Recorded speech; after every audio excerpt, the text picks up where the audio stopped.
ఎట్లుంటే కిందోళ్ళు ఎట్లుంటారు? రేపు వీళ్ళు వస్తారా మున్సిపాలిటీకి? ఆవు చేనులో మేస్తే దూడేమన్నా గట్టు మీద మేస్తా, అది కూడా గంటకే పోయి మేస్తుంది.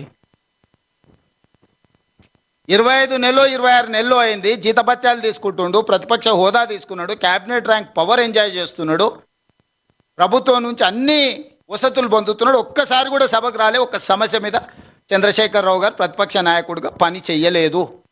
ఇది మీ కళ్ళ ఎదుటనే జరుగుతున్న విషయం కదా. మిగతా వాళ్ళు వచ్చినా కూడా సభను ఎట్లా నడవకుండా అడ్డుకోవాలనే ప్రయత్నం చేస్తున్నారు తప్ప సభలో ఏమన్నా విషయాలు ప్రస్తావించారా? ఇన్నిసార్లు శాసనసభ జరిగితే రేపు మున్సిపాలిటీలో అప్పితప్పి ఆడొగరు ఈడొగరు ఎవరైనా కౌన్సిలర్లు కార్పొరేటర్లు గెలిస్తే వీళ్ళు ఆ మున్సిపాలిటీలలో జరిగే అభివృద్ధికి వీళ్ళు సహకరిస్తారా? బీఆర్ఎస్కి అసలు అర్హత ఉన్నదా ఓటు అడగడానికి?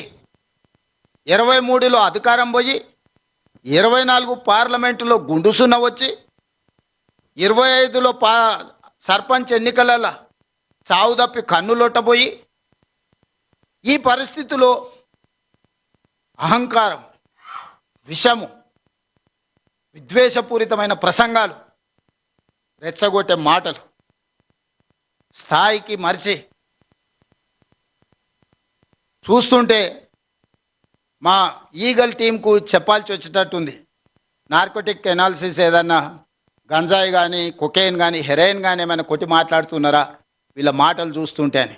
ఎందుకంటే హోష్లో లేకుండా ఉన్నోడు అట్లాంటి మాటలు మాట్లాడతాడు.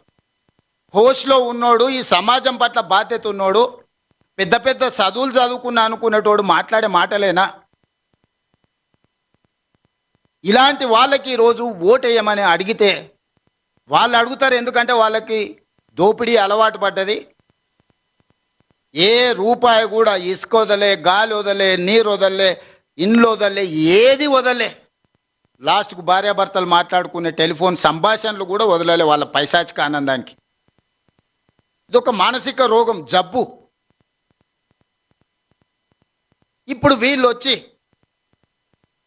ప్రతిపక్షాలను, జడ్జులను, జర్నలిస్టులను, సినిమా తారల్ని, భార్యాభర్తల్ని ఎవరిని వదలలే వీళ్ళ పైశాచిక ఆనందం. ఒక మానసిక రోగంతో, ఒక ఉన్మాదంతో టెలిఫోన్ ట్యాపింగ్ను అడ్డం పెట్టుకొని వ్యాపారస్తుల ఫోన్లు ట్యాపింగ్ చేసి వాళ్ళని బెదిరించి 100 కోట్ల రూపాయల ఎలక్టోరల్ బాండ్స్, 100 ఎకరాల భూములు రాయించుకున్నారని విచారణల విస్తుపోయే విషయాలు బయటకు వచ్చినాయి.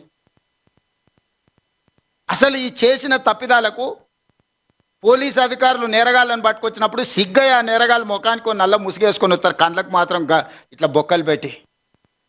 అది పోలీసులు వేయరు, వాళ్ళే వేసుకుంటారు ముఖాన్ని సమాజానికి చూపించక.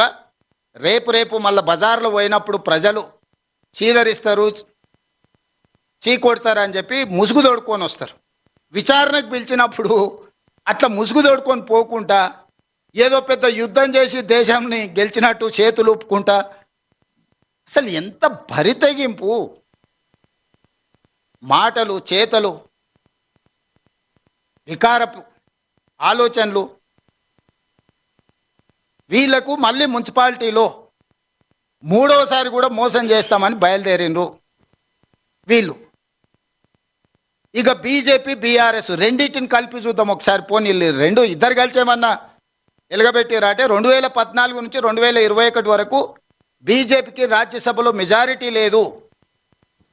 ఏ బిల్లు వచ్చినా రాజ్యసభలో ఓటు వస్తే జోగిన్పల్లి సంతోష్రావు గారు స్పెషల్ ఫ్లైట్లో పోయి రైతు వ్యతిరేక నల్ల చట్టాలు తీసుకొచ్చినప్పుడు ఓటేసింది. ప్రతి నిమిషం రాజ్యసభలో పహారా ఏసీ బీజేపీని కాపాడినారు. వీళ్ళిద్దరూ దాదాపుగా 2022 వరకు పూర్తిగా మమేకమైపోయి, మనం సినిమాలలో చూస్తుంటాం, పున్నమినాగ సినిమాలు నాగుపాము పెంజరలు అన్ని అల్లిబిల్లు వేసుకొని నాగిన్ డ్యాన్స్ చేస్తుంటాయి. ఆ లెవెల్లో బీజేపీ, బీఆర్ఎస్ వాళ్ళు అసలు విడదీయరానంత, ఎవరన్నా ఆ విషయాన్ని చూసినా ప్రస్తావించిన బుస కొట్టేది. అసలు మా అనుబంధం మీద మీకెందుకింత అని.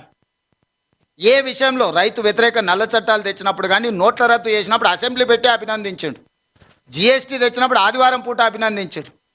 ఏ చట్టం నరేంద్ర మోడీ గారు తీసుకొచ్చిన ప్రజలకు వ్యతిరేకంగా నోట్ల రద్దునైతే అద్భుతమైన అసెంబ్లీలోనే వారు కీర్తించారు. జిఎస్టీ చట్టం, రైతు వ్యతిరేక నల్ల చట్టాలు, ట్రిపుల్ తలాక్, 370 ఆర్టికల్ రద్దు, ఇట్లా ఏది చూసినా రాజ్యసభలో 100% బీఆర్ఎస్ వాళ్ళు బీజేపీకి, మోడీ గారికి అనుకూలంగా. గజ్వేల్లో మిషన్ భగీరథ ప్రారంభోత్సవానికి వస్తే హమే కుచ్ నహీ చాహియే తేరా ప్యార్ బస్ హై అని, ఆయన ప్రేమ ఉంటే అందులో అమరత్వం పొందుతా అని చెప్పి నరేంద్ర మోడీ గారి ప్రేమలో చంద్రశేఖరరావు గారు అమరత్వం పొందుతా, నాకు అంతకు మించి ఇంకేం అవసరం లేదు ఈ జన్మకని యుగల గీతం పాడుకున్నది మోడీ గారు, కేసీ గారు కాదా? మీరు అందరు చూడలేదా? మరి మీరంత పెనవేసుకున్న బంధము, పేగు బంధం ఉన్న తెలంగాణకి ఏమైనా నిధులు తేవడానికి వాడినరా? ఈ రోజు కూడా మేము ఇచ్చిన కాళేశ్వరం ఏటీఎంగా మార్చుకున్నారు, 1000 కోట్ల రూపాయల అవినీతి జరిగిందని మోడీ గారి నుంచి అమిత్ షా వరకు చెప్పిండ్రు. కిషన్ రెడ్డి గారైతే ఒక అడుగు ముందుకేసి అసలు కాళేశ్వరం కేసు సిబిఐకి అండి 48 గంటలలో వాళ్ళని అరెస్ట్ చేసి లోపల పెడతా, నీతో చేతనైతే లేదా రేవంత్ రెడ్డి గారు అన్నారు. ఓయబ్బ కిషన్ రెడ్డి పైల్వాన్ బయలుదేరండి, ఏదో అయ్యేటట్టు ఉంది, 6 ప్యాక్ ఉన్నది సార్, మొత్తం ఒక గుద్దుకే ఖతం చేసేటట్టు అని చెప్పి, ఓకే సార్ మంచిది, నువ్వు బలవంతుడి కానీ అని ఇచ్చిన 6 నెలలు అయింది. ఎక్కడుందే ఫార్ములా? ఈ రేస్ ఈడీ దగ్గర ఉంది, ఎక్కడుందే? ఎందుకు ఈడీ వాళ్ళు కేటీఆర్ని అరెస్ట్ చేస్తలేరు? ఎందుకు హరీష్ని కేసీఆర్ని సిబిఐ విచారణ కన్నా పిలుస్తలేదు? అంటే ఇన్నాళ్ళు మీరు సహకరించిన సహకారానికి తిరిగి వాళ్ళు ఇది క్విట్ ప్రోకో కాదా? మీ ఒప్పందం అనుబంధం ఒక్కటి కాదా? వీళ్ళ అనుబంధం ఏ రకంగా ఉందో ప్రజలు గమనిస్తలేరా? వీళ్ళు గమనించడం లేదని వీళ్ళు అనుకుంటే, పిల్లి కళ్ళు మూసుకొని పాలు తాగితే పిల్లి అనుకుంటుండొచ్చు పిల్లి ఎవరిని చూస్తలేదు, కానీ పిల్లిని ఎవరు చూస్తలేరు అనుకుంటే ఎట్లా కుదురుద్ది? ఈరోజు బీజేపీ బీఆర్ఎస్ అనుబంధం కూడా ఇలాంటిదే. కాబట్టి బీఆర్ఎస్ ఓటు అడిగే అర్హతనే లేదు, నైతికత సంగతి చాలా దూరం, అసలు ఓటు అడిగే అర్హతనే లేదు. బీఆర్ఎస్ పార్టీని యాసిడ్ పోసి కడగాలి, మొక్క కూడా మొలవనియొద్దు. ఈ రోజున్న మొత్తం దరిద్రానికి బీఆర్ఎస్ఏ కారణము. మొక్క కూడా మళ్ళీ మొలకెత్తొద్దంటే యాసిడ్ పోస్తారు. యాసిడ్ పోసి కడుగుతే కానీ ఈ రాష్ట్రానికి, మున్సిపాలిటీలకు పట్టిన ఈ దుర్భరమైన పరిస్థితి నుంచి తెలంగాణ సమాజం బయటపడదు. ఇక మీరు నన్ను అడగొచ్చు, మరి మీ సంగతి ఏంటి సార్, మరి మీరు కూడా 2 ఏళ్ళు అయింది కదా అని. 2 ఏళ్ళలో 10 ఏళ్ళు ఒక ఆయన చేసిండు, 12 ఏళ్ళు ఒక ఆయన చేసిండు, నేను 2 సంవత్సరాలు చేసిన. 12 బీజేపీ, 10 సంవత్సరాలు కేసీఆర్ గారు, 2 సంవత్సరాలు కాంగ్రెస్ పార్టీ. 2 సంవత్సరాల అధికారంలోకి వచ్చిన మొదటి రోజే 3 విడతలుగా ప్రభుత్వ ఉద్యోగులకు జీతాలు ఇచ్చేది. జీతం ఎప్పుడు వస్తుందో తెలియని పరిస్థితి తెలంగాణ రాష్ట్రంలో ఉండే. ఆ రోజు నుంచి ఈ రోజు వరకు ప్రతి ప్రభుత్వ ఉద్యోగికి మొదటి తారీఖు నాడు జీతం ఇస్తున్నాం.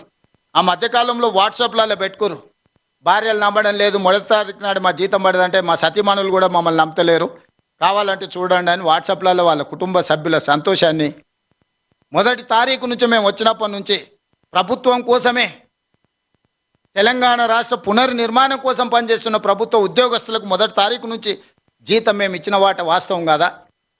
5 లక్షల రూపాయల ఆరోగ్యశ్రీని ఆనాడు అరాకొరగా ఇస్తే దాన్ని 10 లక్షల రూపాయలకు పెంచి ఈరోజు అమలు చేస్తున్నది